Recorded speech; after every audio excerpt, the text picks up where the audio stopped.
For 12 years, Femi Adewumi lived what many would call the Nigerian dream, a thriving architecture firm in the heart of Lagos. A beautiful home in Lekki, with high ceilings, polished floors, and laughter echoing down the hallways. And a family that turned heads wherever they went, his elegant wife Fumilayo, and their two radiant children, Toby and Dara. Every Sunday without fail, Femi would polish his white Land Cruiser, load the family in, and drive to church with gospel music playing softly in the background. To friends, colleagues, and even strangers, they were the picture of perfection, a man who had it all, or so he believed. It started with a joke, harmless, careless, and soaked in palm wine. At a family reunion, one of Femi's aunts chuckled and said, "Toby looks just like Musa. See his nose and ears." Everyone burst into laughter. Musa, the family's quiet, dark-skinned gatekeeper, wasn't even at the party. He never was. But something shifted in Femi that day. At first, he dismissed it. But the seed had been planted, and seeds, when watered by doubt, tend to grow. He began to notice things. Toby's skin tone, Dara's sharp cheekbones, the way both children never quite looked like him. Curiosity turned into suspicion. Suspicion turned into obsession. And one day, under the pretense of a medical test, he collected strands of their hair. He sent them to a private lab. No one knew, not even Fumilayo. At first, Femi tried to shake it off.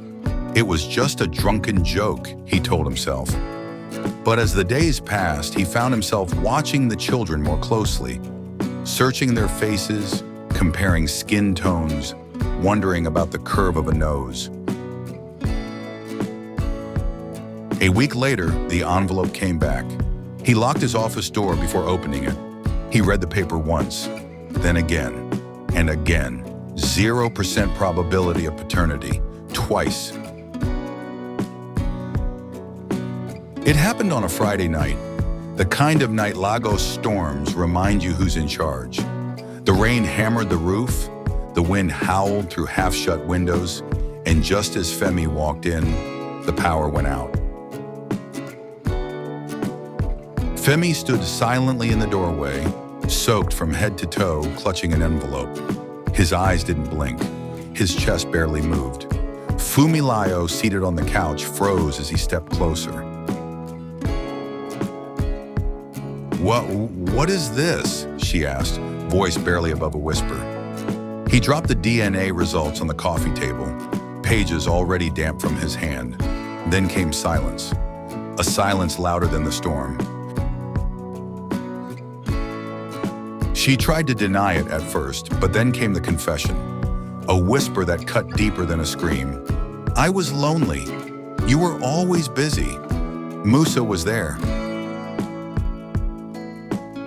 Femi didn't yell. He didn't move. He just turned and walked out into the storm like a man no longer sure where he belonged.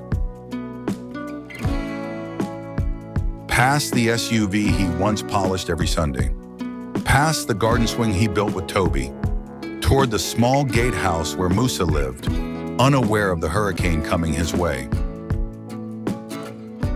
Femi stepped out into the storm, heart pounding.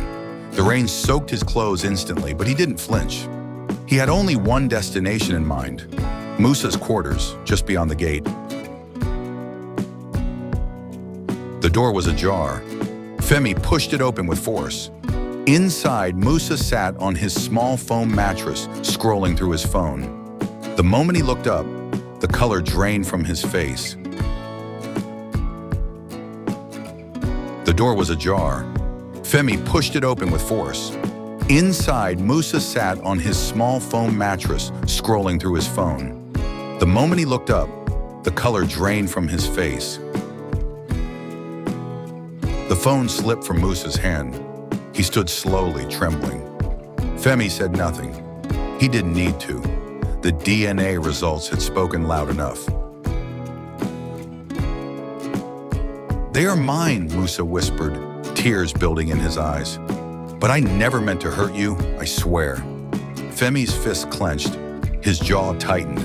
For a moment, it looked like rage might win, but instead he turned and walked away, into the storm, into the unknown.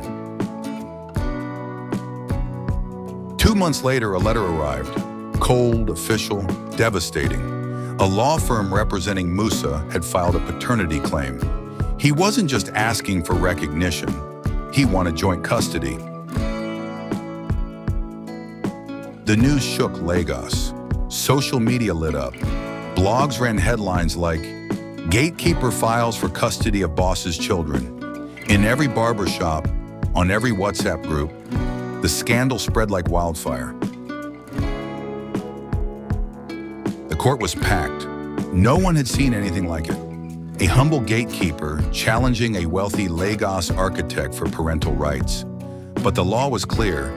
DNA didn't lie.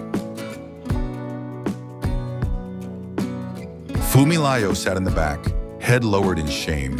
The children were absent, but their names echoed through the courtroom like ghosts. Toby, Dara. And then came the moment no one expected. Femi stood and calmly said, "I raised them. I named them. I taught them how to ride bicycles, tie their shoelaces, and say their prayers. Musa may be their father by blood," he said, voice steady, "but I am their father by love. If he wants to be in their lives, he must earn that privilege, the way I did." The courtroom was silent. Even the judge paused. And when the ruling came, it was clear. Femi would remain the children's primary guardian. Musa was granted visitation, but not fatherhood. It wasn't perfect. It never would be. But something had shifted. In the wreckage of trust, a new kind of family began to take shape. Musa, overwhelmed by guilt, apologized publicly to Femi and the children. He promised to respect the bond already built and to slowly earn a place within it. Fumilayo remained in Ibadan, still healing from the storm she helped create. Her presence faded into the background as the children began to find new rhythms between two very different fathers. And through it all, Femi remained their anchor. The man who stayed when truth collapsed the walls of certainty. The man who chose love, even when it broke him. Because sometimes, the deepest wounds reveal the truest fathers.